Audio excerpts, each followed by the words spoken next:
തമിഴ്നാട്ടിലെ തൂത്തുക്കുടി ജില്ലയിലെ ശാന്തമായ ഒരു ഗ്രാമമാണ് കഴുകുമലൈ. എന്നാൽ ഈ ഗ്രാമത്തെ ലോകപ്രശസ്തമാക്കുന്നത് അവിടുത്തെ കുന്നിൻ മുകളിൽ വിസ്മയമായി നിൽക്കുന്ന വെട്ടുവൻ കോവിലാണ്. ചരിത്രവും ഐതിഹ്യവും കലയും ഒത്തുചേരുന്ന ഈ പ്രദേശം ഏതൊരു സഞ്ചാരിക്കും ഒരു അത്ഭുതമാണ്. കുന്നിൻ മുകളിലേക്ക് നടന്നു കയറുമ്പോൾ നമ്മുടെ മുന്നിൽ തെളിയുന്നത് ഒരു സാധാരണ ക്ഷേത്രമല്ല, മറിച്ച് ഒരൊറ്റ വലിയ ഗ്രാനൈറ്റ് പാറയിൽ കൊത്തിയെടുത്ത മഹാത്ഭുതമാണ്. 8-ാം നൂറ്റാണ്ടിൽ പാണ്ഡ്യ രാജാവായിരുന്ന പരാന്തക നെടുഞ്ചടയന്റെ കാലത്താണ് ഇത് നിർമ്മിക്കപ്പെട്ടത്. മഹാരാഷ്ട്രയിലെ വിശ്വപ്രസിദ്ധമായ എല്ലോറ കൈലാസനാഥ ക്ഷേത്രത്തോട് ഇതിനുള്ള സാദൃശ്യം കാരണം ദക്ഷിണേന്ത്യയിലെ എല്ലോറ എന്നും ഇതിനെ വിളിക്കാറുണ്ട്. സാധാരണ ക്ഷേത്രങ്ങൾ അടിത്തറയിൽ നിന്ന് മുകളിലേക്ക് നിർമ്മിക്കുമ്പോൾ ഇവിടെ ശില്പികൾ പാറയെ മുകളിൽ നിന്ന് താഴേക്ക് തുറന്നാണ് ഈ ക്ഷേത്രം രൂപപ്പെടുത്തിയത് എന്നത് ഏതൊരു എഞ്ചിനീയറെയും അതിശയിപ്പിക്കുന്ന വസ്തുതയാണ്.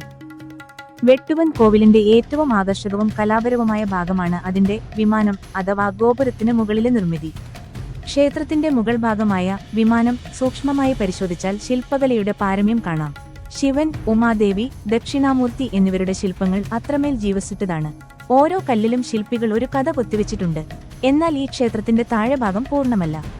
ഇതിന് പിന്നിലായി ഒരു മകൻ തന്റെ അച്ഛനേക്കാൾ വേഗത്തിൽ ക്ഷേത്രം പൂർത്തിയാക്കിയപ്പോൾ അസൂയ മൂത്ത അച്ഛൻ മകനെ കൊലപ്പെടുത്തിയെന്ന സങ്കടകരമായ ഒരു നാടോടിക്കഥയും നാട്ടുകാർക്കിടയിലുണ്ട്. വെട്ടുവൻ കോവിൽ എന്ന പേരിന് കൊലയാളിയുടെ ക്ഷേത്രം എന്നും അർത്ഥം പറയപ്പെടുന്നത് ഈ കഥയുമായി ബന്ധപ്പെട്ടാണ്.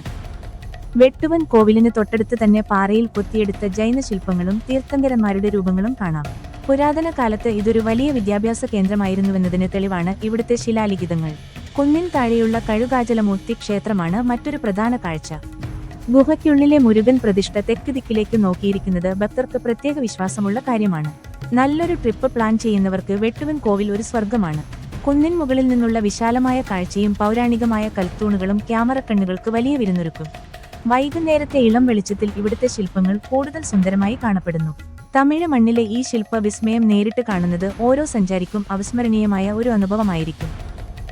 ഈ വീഡിയോ നിങ്ങൾക്ക് ഇഷ്ടപ്പെട്ടുവെങ്കിൽ ലൈക്ക് ചെയ്യാനും ഷെയർ ചെയ്യാനും മറക്കരുത്.